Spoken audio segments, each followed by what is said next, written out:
Alhamdulillah alladzi arsala rasulahu bil huda wa dinil haqq liyudhhirahu 'ala dini kullih wa kafa billahi syahida wa asyhadu an la ilaha illallah wahdahu la syarikalah wa asyhadu anna muhammadan abduhu wa rasuluh.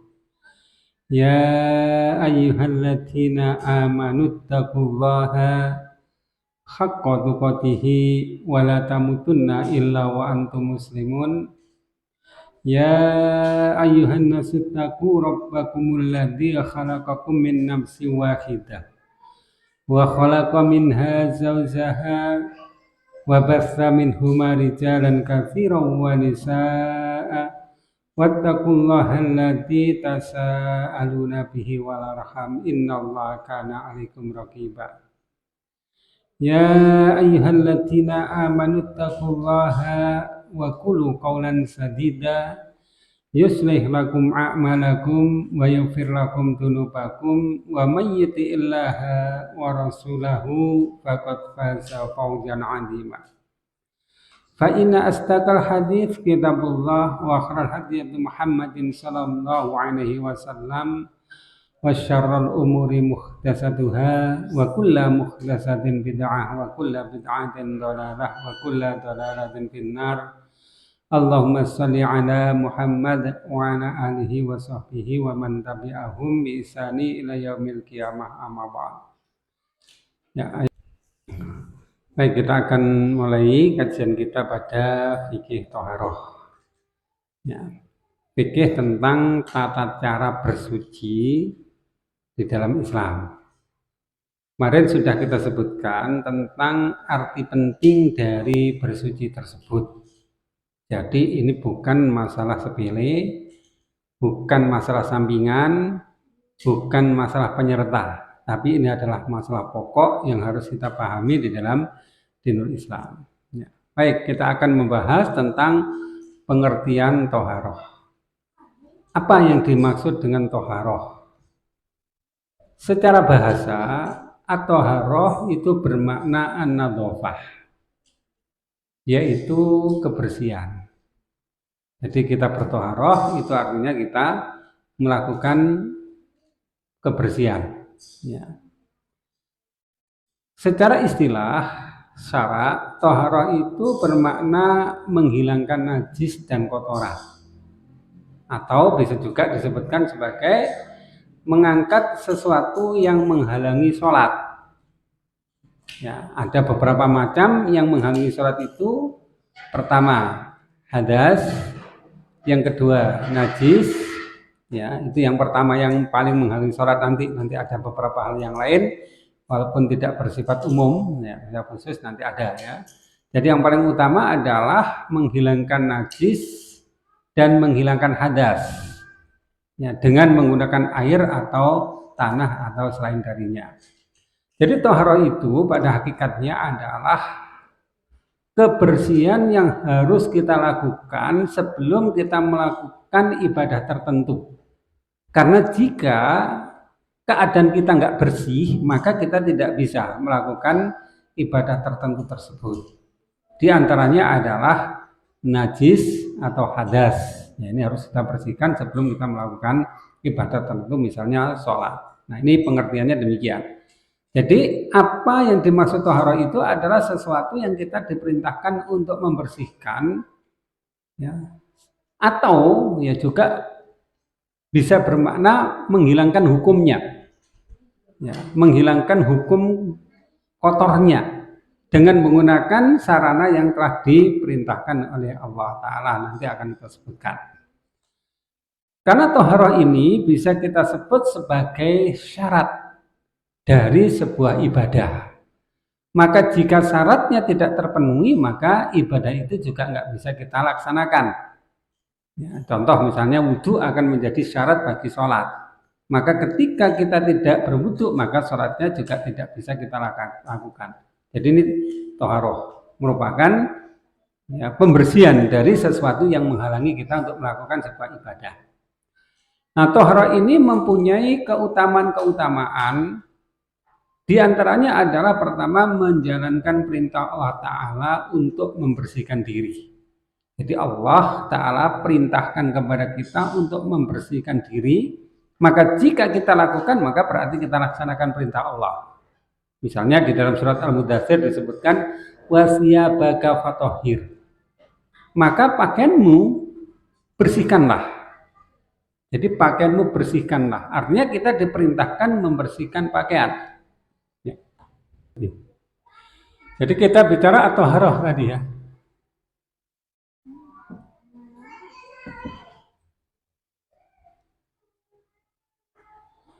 Kita ulang dulu. At-thaharah. Ya. Makna secara bahasa itu adalah an-nadhafah.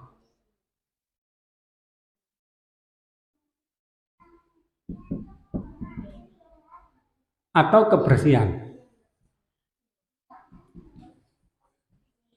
Jadi toharoh bermakna an-nadhafah atau kebersihan. Nah, di dalam bahasa kita sudah sering kita sebutkan an-nadhafatu minal iman. Misalnya, kebersihan itu bagian dari iman. Walaupun itu bukan dari hadis, ya, tapi semacam ungkapan. An-nadhafatu minal iman, kebersihan itu sebagian dari iman. Nah, jadi at-thaharah itu adalah kebersihan. Secara istilah, thaharah itu adalah mengangkat sesuatu yang menjadi penghalang sholat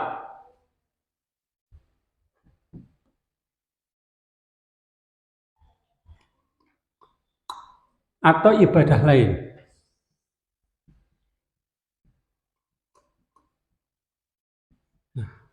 Jadi hal ini harus kita lakukan sebelum kita melakukan sebuah ibadah, sholat atau yang lain. Ya. Apa yang harus kita hilangkan, apa yang harus kita angkat sebelum kita melakukan sebuah ibadah tersebut? Yang pertama adalah hadas. Yang kedua adalah najis. Nah, ini yang paling utama. Ya. Hadas harus kita hilangkan sebelum kita melakukan sebuah ibadah tertentu. Najis harus kita hilangkan sebelum kita melakukan ibadah tertentu. Nah, ditambah lagi yang ketiga adalah kotoran. Nah, nanti akan kita bedakan apa disebut dengan hadas, apa yang disebut dengan najis, apa yang disebut dengan kotoran. Ya. Secara sekilas yang disebut hadas itu adalah kotor secara hukum. Jadi artinya sesuatu itu dihukumi kotor, walaupun tidak ada bendanya, ya, walaupun tidak ada datnya, tetapi dihukumi kotor. Sehingga kita harus membersihkan diri dari hadas. Contoh kalau orang itu kentut, maka dihukumi kotor. Ya, maka harus dihilangkan hukum kotornya dengan berwudu. Padahal berwudu kan sebenarnya tidak ada hubungan dengan kentutnya. Tapi kentut itu dihukumi sebagai sesuatu yang kotor, maka harus dihilangkan hukum kotornya dengan berwudu. Ya. Kemudian contoh najis. Ya. Najis itu adalah kotor secara syarak yang kita diwajibkan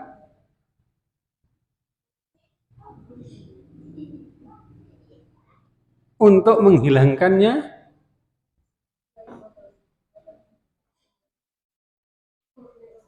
atau ya, menyucikannya baik zatnya maupun sifatnya. Ya, jadi ini ada bendanya. Kotor secara syarak yang kita diwajibkan untuk menghilangkannya. Baik secara zat, ya, zat atau secara sifat. Nah, sifatnya ada 3, yaitu bau, warna, rasa. Nah, ini juga harus kita bersihkan. Pertama hadas, yang kedua najis. Dan yang ketiga adalah kotoran. Yang dimaksud kotoran ini adalah kotor secara adat atau kebiasaan. Sesuatu yang dihukumi secara kotor, secara adat, secara kebiasaan. Tidak ada ketentuan tertentu di dalam Al-Quran maupun hadis. Tetapi di dalam adat kita, dalam kebiasaan kita, itu kita anggap kotor. Maka ini juga harus dibersihkan. Jika tidak dibersihkan, maka kita disebut sebagai orang yang tidak beradab. Ya, artinya ada unsur atau ada sifat yang mengganggu.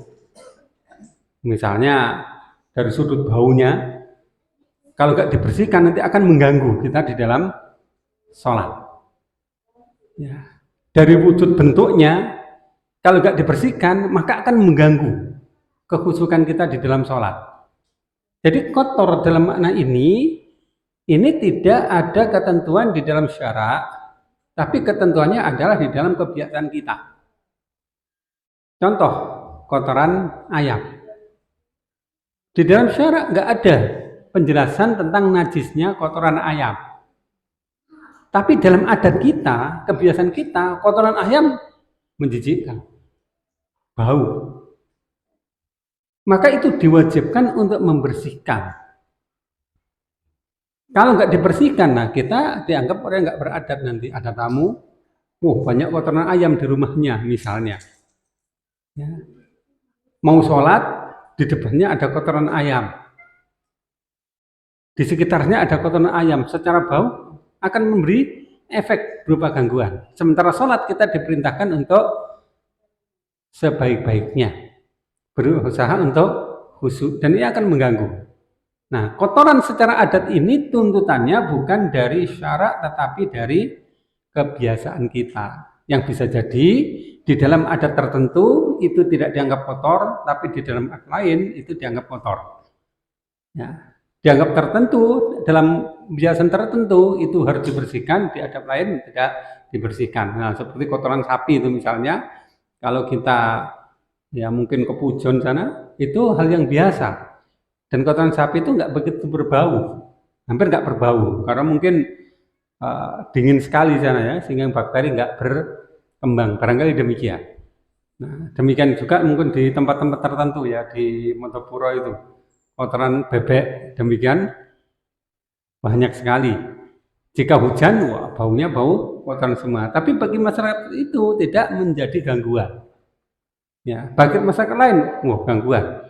Masyarakat tertentu enggak gangguan. Nah, ini sifat dari kotoran tersebut. Nah, toharoh itu membahas kepada 3 perkara ini. Nah, inilah yang harus dibersihkan, harus diangkat sebelum kita melakukan sholat atau ibadah lainnya. Hadas harus dibersihkan, najis harus dibersihkan, kotoran harus dibersihkan. Walaupun ketentuannya beda-beda. Apakah sholat harus bersih dari hadas? Ya. Apakah harus bersih dari najis? Berselisih para ulama. Apakah harus bersih dari kotoran? Ya. Ya. Kenapa? Sifat mengganggunya yang membuat dia harus dibersihkan. Nah, ini yang disebut dengan toharoh. Paham? Ya. Ada yang mau bertanya? Ya, silakan. Yang mau bertanya.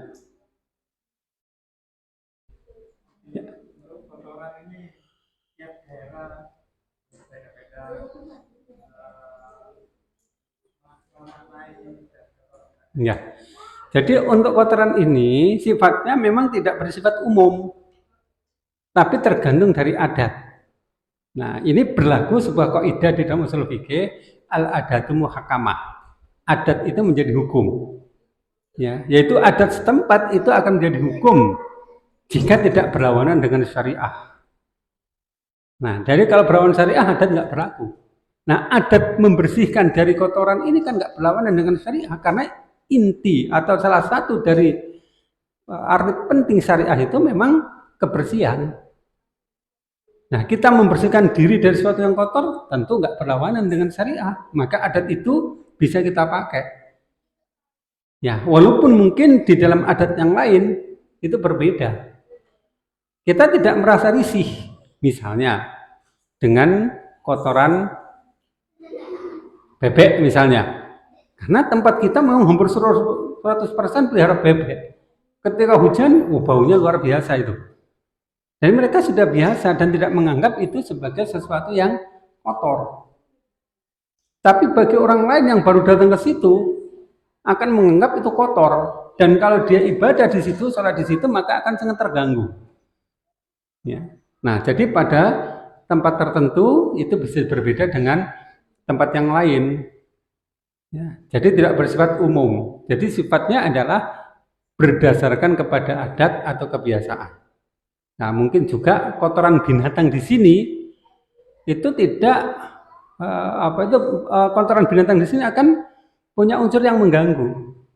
Tapi kalau di negeri-negeri Arab misalnya, barangkali tidak mengganggu karena udara yang sangat panas sehingga kotoran binatang itu cepat kering, mungkin seperti membatu itu. Ya.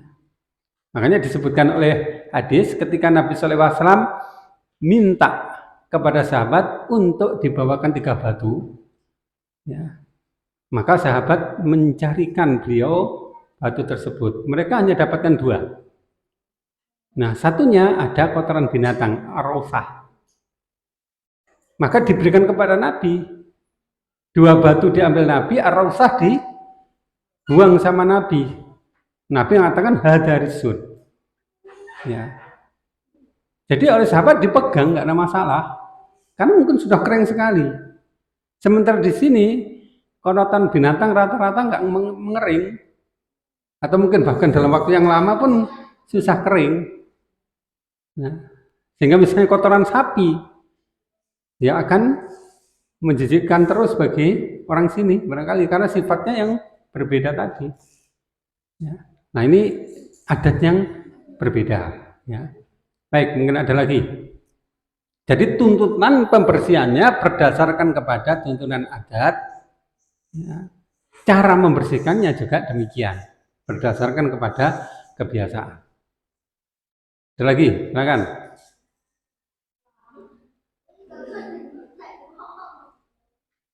Sudah paham?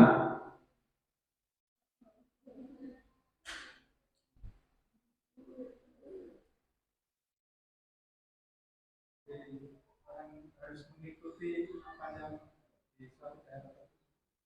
Misalkan daerahnya ya tahu, misalkan kandang ke tempat lain, misalnya hewan lain itu mengikuti tradisinya yang di tempat yang ya, jadi kotor ini kan sifatnya ya, pertama sifatnya di sini.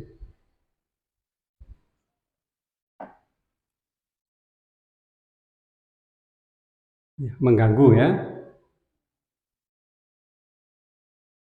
Apa-apa mengganggu ibadah tertentu. Ya. Nah, mengganggu artinya mengganggu kita dalam melaksanakan ibadah. Ya, contoh misalnya, ketika ke masjid, Nabi SAW memberi contoh dengan pakaian yang bagus. Khudu anni, ya, kok khudu anni ya, apa? Khudu zinatakum inda kulli masjid. Kata Allah demikian. Pakailah perhiasan-perhiasan kalian setiap kalian ke masjid. Ya, perhiasan yang dimaksud adalah pakaian. Kemudian juga Nabi mencontohkan dengan wangi-wangian. Ya. Kemudian di dalam hadis yang lain, ya, tentang sholat Jumu'ah malah diwajibkan untuk mandi. Ya, seperti yang beliau katakan bahwa ghuslu yaumil jumu'ati wajibun ala kulli muhtalib. Mandi pada hari Jumu'ah itu wajib bagi orang yang sudah balik. Jadi kondisi kita sholat, kondisi kita beribadah kepada Allah, kondisinya bersih. Pakaian bagus, bau-bauan harum. Ya. Utsman bin Affan ditegur sama Umar bin Khattab. Ketika dia datang ke masjid untuk sholat Jumat tidak mandi dulu. Mungkin masih bau keringat atau mungkin bekas pekerjaan masih melekat pada dirinya. Oleh Umar bin Khattab ditegur. Kenapa? Karena datang ke masjid dalam kondisi seperti itu unsurnya mengganggu. Mengganggu diri sendiri mungkin karena bau atau keringat atau kurang seger. Mengganggu orang lain juga demikian. Nah, jadi unsur kotor ini adalah unsur yang mengganggu. Sehingga ibadah tidak bisa kita lakukan jika kita terganggu. Atau kalau kita lakukan nggak baik sholatnya. Nah, contoh lagi. Nabi SAW katakan, laula an asuqa al ummati la amartuhum bisiwak inda kulli wudu. Seandainya aku tidak ingin memberatkan pada umatku, maka aku perintahkan untuk bersiwak, gosok gigi pada setiap wudu.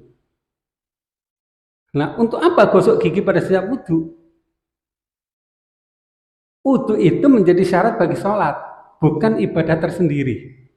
Sehingga jika sholatnya di dalam keadaan yang baunya tidak sedap, tentu akan memberi unsur gangguan kepada yang lain. Maka diperintahkan untuk membersihkan. Nah, jadi kebersihan dari kotoran ini diperintahkan berdasarkan kepada ketentuan adat yang ada. Cara membersihkan pun juga demikian. Nah, karena sifat mengganggu inilah, maka kita diperintahkan untuk membersihkannya. Ya. Yang mungkin pada adat tertentu, dia tidak dianggap sebagai sesuatu yang mengganggu. Kenapa? Karena biasanya mereka sudah seperti itu. Ya. Mereka sudah biasa dalam kehidupan seperti itu. Jadi mereka memang tidak biasa membersihkan hal tersebut karena kebiasaannya bergaul atau bergelimang dengan hal seperti itu, sehingga tidak ada unsur mengganggu. Nah, mereka sholat tidak dibersihkan, ya nggak apa-apa. Tapi bagi adat tertentu dan secara umum sifat mengganggu ini harus dibersihkan, terutama sifat kotoran. Ya, contoh kotoran ayam bagi kita sifatnya pasti mengganggu jika kotoran ayam ada di sekitar kita ketika kita sholat. Maka kotoran ayam itu dibersihkan. Apa yang dibersihkan dari hal tersebut? Ya, kalau hadas kan hukumnya yang dibersihkan. Kalau najis dibersihkan zatnya, sifatnya, bau, warna dan rasa. Kotoran pun juga demikian. Dibersihkan zatnya dan juga sifatnya. Baik, ada lagi yang lain?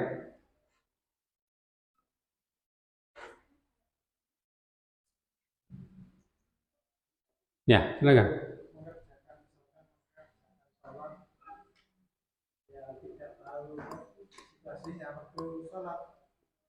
Ternyata kelihatan ada kotoran itu apa dibersihkan, dibatalkan, dibersihkan dulu, apa dilanjutkan terus? Ya. Kotorannya sifatnya apa? Misalkan yang berbau, ada apa? Ya.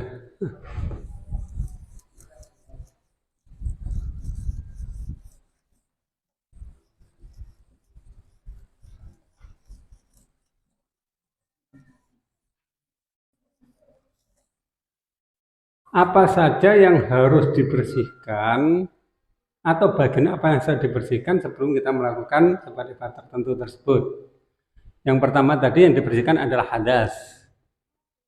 Ya, jadi hadas ini tidak bersifat benda, nggak ada bendanya, pun tidak ada hubungan dengan bendanya. Orang yang berhadas itu orang yang dihukumi kotor, ya, orang yang dihukumi kotor. Ya, kemudian membersihkannya adalah menghilangkan hukum kotornya. Ya. Kemudian yang kedua, najis. Najis ini adalah kotor yang ditentukan oleh syariah. Jadi jenisnya macamnya ditentukan oleh syariah dan kita bersihkan zatnya maupun sifatnya tadi.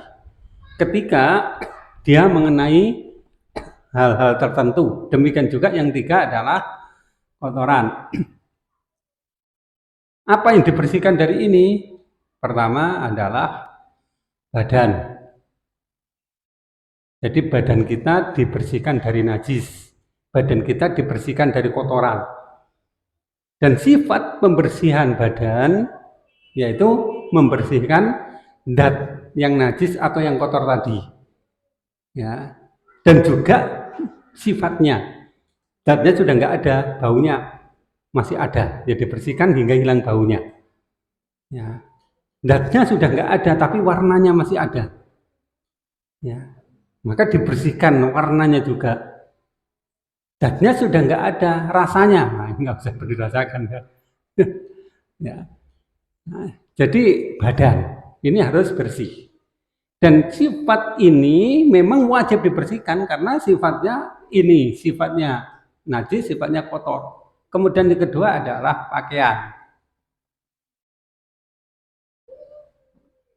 Nah, pakaian kita yang terkena najis atau kotoran tersebut juga dibersihkan. Apakah pada seluruh pakaian? Ya tidak, pada bagian yang terkena najis atau kotoran tadi. Misalnya ada baju kita panjang gini, yang kena kotoran hanya bagian ini saja. Nah, yang dibersihkan bagian ini saja, kan salah. Sehingga hilang zatnya atau hilang bau, warna dan rasanya. Ya. Ya. Atau mungkin di alas tempat sholat kita, di karpet. Ada najis, ada kotoran. Ya dibersihkan. Ya.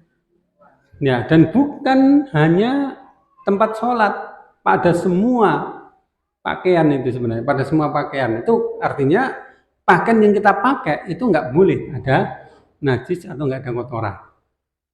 Ya, jadi pakaian yang kita pakai tidak terbatas pada waktu sholat saja, tapi pada semua keadaan. Ya. Kemudian yang ketiga adalah tempat. Ya. Secara khusus memang tempat sholat, secara khusus. Tapi secara umum, ya semua tempat kita nggak boleh terkena najis. Sehingga kalau kita menjumpai ada najis, ya segera dibersihkan. Kalau hadas, pembersihannya itu adalah sebelum kita terbebani untuk sholat. Jadi misalnya orang berhadas pagi, dia tidak harus segera membersihkan diri dari hadas. Misalnya kita buang air kecil di pagi hari, nah kita terkena hadas kecil kan? Ini kita belum dibebani untuk berwudu sebelum kita masuk pada waktu sholat. Ketika waktu masuk sholat misalnya duhur, baru kita terbebani untuk berwudu. Ya. Kita berhadas besar pun juga demikian. Tidak harus hadas besar itu langsung disucikan saat kita terkena hukum hadas besar. Boleh ditunda. Sampai kapan? Sampai kita masuk kepada kewajiban tertentu, sholat tadi misalnya. Sehingga hadas besar di waktu pagi boleh ditunda mandinya sampai waktu duhur. Sampai waktu kita mau melakukan sholat. Ya. Walaupun didahulukan ya nggak apa-apa, karena jika didahulukan itu tentu lebih bagus. Di dalam hadis disebutkan, ketika Rasulullah berjalan pada suatu tempat, maka beliau ketemu dengan Abu Hurairah. Nah, kemudian Abu Hurairah dipanggil oleh beliau. Tapi dia malah pergi, melarikan diri. Ya. Nah, berapa saat kemudian Abu Hurairah datang lagi kepada Nabi dalam keadaan basah. Maka dia mengungkapkan alasannya. Kenapa dia pergi ketika dipanggil oleh Nabi? Karena tadi di dalam keadaan berhadas. Malu ketika dia bertemu Nabi dalam keadaan berhadas. Ya. Nah, ini contoh. Tidak harus dibersihkan sekarang. Kalau najis, sifatnya harus dibersihkan segera. Tidak perlu menunggu waktu sholat. Begitu kita kena najis, maka kita diperintahkan untuk membersihkan. Contoh, ketika kita kencing, membersihkan diri dari kencing, nggak perlu menunggu waktu sholat. Tapi saat selesai kencing, ya kita bersihkan najisnya. Berak juga demikian. Berak pagi hari, pembersihannya di waktu duhur. Nggak bisa.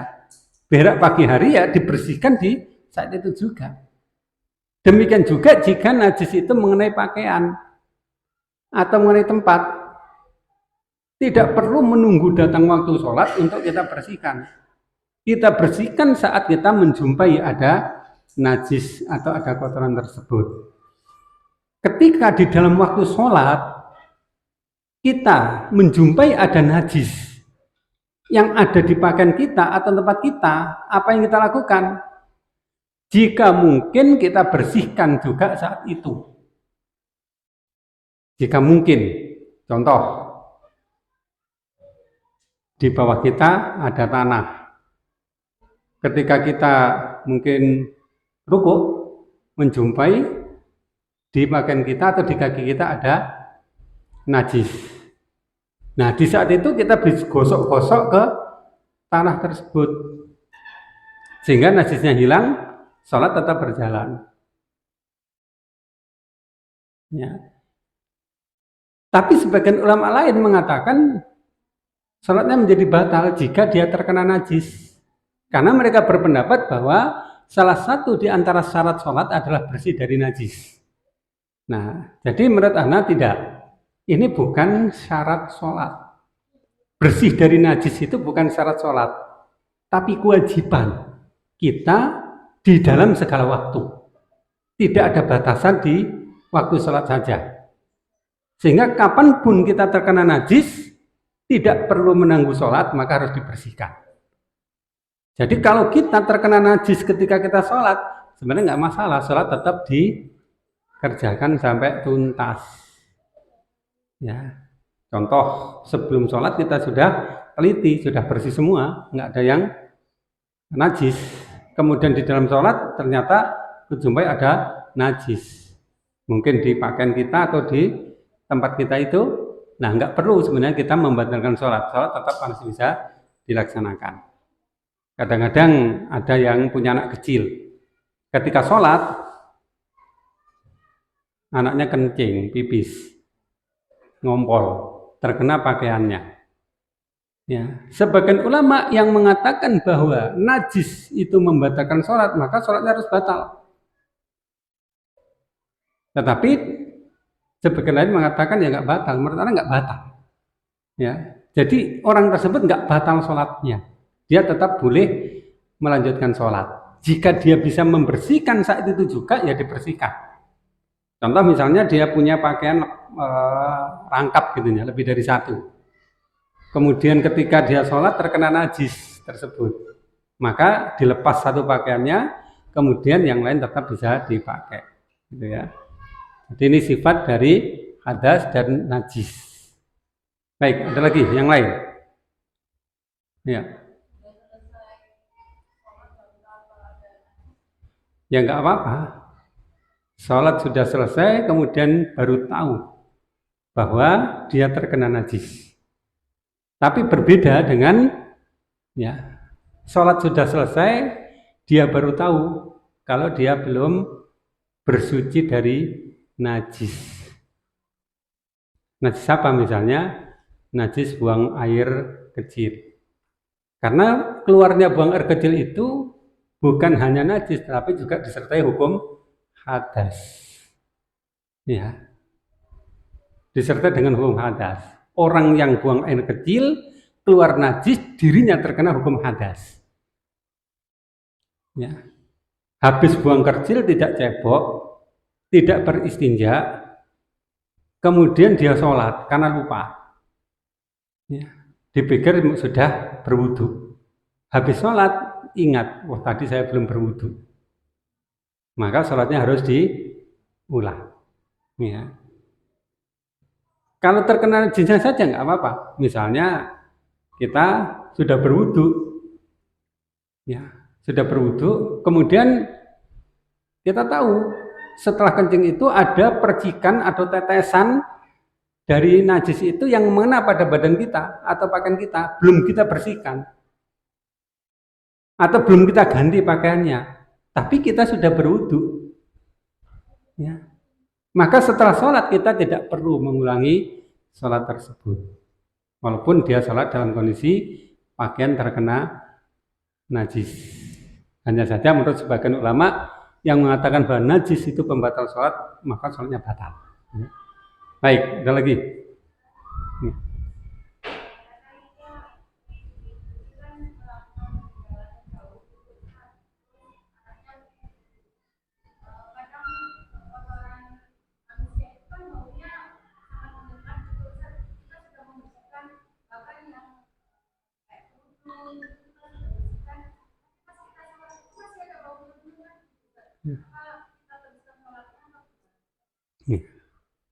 Ya, jadi sifat dari membersihkan dari najis yang tadi sudah disebutkan, pertama zatnya, yang kedua adalah sifatnya. Sifat itu ada 3, bau, warna, dan rasa. Sebelum sholat sudah kita bersihkan. Ya, tapi prosesnya susah. Kenapa? Bandel. Ya. Kemudian dengan upaya kita sudah pakai deterjen, sudah dikucek-kucek, mungkin sudah dicampur tanah juga, masih belum hilang baunya atau warnanya atau rasanya tadi. Nah, kita itu hanya dibebani sesuatu yang sesuai dengan kesanggupan kita. La yukallifullahu nafsan illa wus'aha. Manusia tidak dibebani dengan apa yang di luar kemampuannya. Jadi kalau sudah berupaya sungguh-sungguh, tapi ini tidak hilang juga, ya sudah nggak masalah dipakai. Ya, misalnya darah haidnya sifatnya bandel, sudah dicuci, sudah direndam, sudah pakai deterjen, nggak hilang-hilang juga warnanya. Nah, karena itu sudah kita lakukan dengan maksimal, nah, maka sudah selesai upaya kita. Selebihnya ya diampuni. Ya, di dalam Al-Quran juga disebutkan bahwa wa ma ja'ala 'alaikum fid-dini min haraj. Allah tidak menjadikan agama ini atau din ini untuk menyusahkan kalian. Ya, inna dina yusrun, sesungguhnya agama ini juga mudah. Ya, kata Rasulullah demikian. Jadi tidak memberatkan, jadi usaha kita yang sudah maksimal itu sudah cukup. Ya, baik, ada lagi.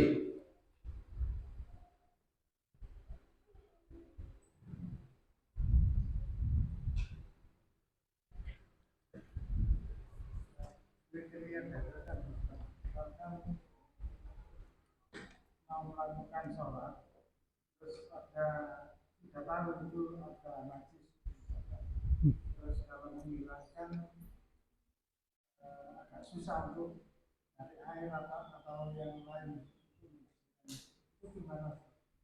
Nah, pembersihan dari najis itu bisa dilakukan dengan air. Karena air memang mempunyai sifat pembersih yang paling bagus di antara semua alat pembersih yang lain. Ya, tapi air tidak dijumpai. Boleh dengan tanah. Yaitu dengan cara digosok-gosokkan ke tanah. Ya, tanah ya, debu juga boleh digosok-gosokkan ke tanah. Ya, seperti misalnya pakaian yang lembreh ke tanah terkena najis. Maka najis itu bisa hilang dengan sendirinya karena pakaiannya kan ngelembreh ke tanah. Dengan berjalan terus sehingga melembreh terus kan. Nah, tanah itu secara otomatis akan menjadi pembersih bagi yang terkena najis tersebut. Atau mungkin sepatu terkena najis. Ya, mau sholat pakai sepatu, kemudian di dalam sholat ternyata ketahuan bahwa sepatunya kena najis. Maka itu bisa digosok-gosokkan ke tanah sampai hilang najisnya. Nah, itu bisa dengan cara yang seperti itu. Kalau benda lain, ini memang agak susah untuk membersihkan diri dari najis. Kalau hadas bisa masih dengan debu. Ya. Kalau istinja bisa dengan batu. Tapi kalau najis yang melekat itu agak susah. Kecuali dengan 2 hal tersebut. Ini yang paling mudah ya, bukan berarti tidak boleh. Yang lain boleh jika memungkinkan. Ya, seperti mungkin tisu basah itu mungkin jika mungkin kan bisa juga sehingga hilang zatnya juga, zat dan sifatnya. Tapi kalau misalnya dan benda-benda tersebut tidak dijumpai, ya misalnya di masjid seperti ini kan, tanah nggak kita jumpai, air juga tidak mungkin, ya tidak bisa kita bersihkan di situ. Kalau kita oles-oleskan ke lantai, tambah melebar nanti najisnya. Ya. Jadi kalau unsurnya itu memang mengganggu kepada yang lain, kita juga terganggu, orang juga terganggu, nah maka lebih baik dibersihkan dulu, kemudian kita baru melanjutkan sholat. Dan jika kita mampu untuk membersihkan tanpa membatalkan sholat juga nggak apa-apa. Jadi mundur untuk dibersihkan dulu, kemudian tetap dalam keadaan sholat. Ya, baik.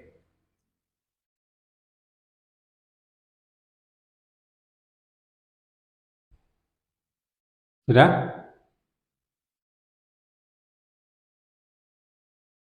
Nah, baik. Kalau sudah, kita cukupkan untuk tema Toharoh kali ini. Ya, banyak yang datang terlambat. Ya, mudah-mudahan bisa kita pahami ya. Mungkin ada lagi? Ya, ya, baik. Kalau nggak ada, kita cukupkan dulu untuk tema kita kali ini. Aku lupa lihat. Astagfirullah.